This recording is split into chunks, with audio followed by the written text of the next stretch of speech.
we came together as a family. My mom prepared us for what was to come.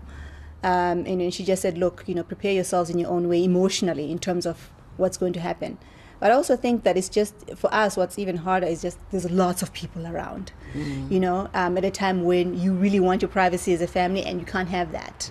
And so we haven't had, our chance to grieve because we've had lots of people around and we've been working, to make sure that my grandfather gets the beautiful send-off that he really deserves.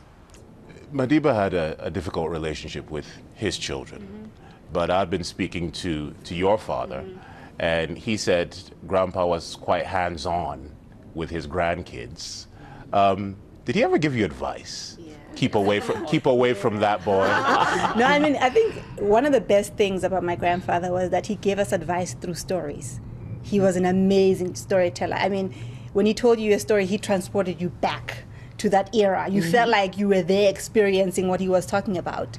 And so I think for him, it wasn't him sort of saying, don't do it. He would tell anecdotal stories, about his childhood or the mistakes that he made. There's times when he was irritated with us and he would summon us to the house and he would, tell us off. You got a ticking off from Madiba? Yeah, he would what was tell that like? It was. We do not want to go through that. No, you don't. Because you walk out of that room feeling this. Because we know him as this loving, gentle man, but he on occasion tell you off. My grandfather was loving and gentle, and we loved him. But I think my grandfather expected certain things of us. Yeah. He expected us to behave a certain way. And when he felt that we were not behaving a certain way, he would tell us. You would walk into the house and he would say, oh, you're dressed like a Mandela today. I was very impressed by what you did. You're behaving like a Mandela. So it's like for my grandfather, it was all about maintaining the family name and maintaining the legacy. Yeah. Do you get along with your extended family, and do you think that perhaps it's you who you'll be the ones to bring the Mandela family back together? Well, Kumla, I have to take you up on that because people, have the mistaken, view that we don't get along. And I always want to know what that is based on because we do get along as a family. We're very close. My extended cousins hang out together.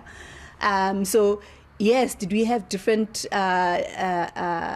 childhoods? Yeah, we did because, my mom we were in the U.S. My aunts were in the U.S. at some point too, and we saw them.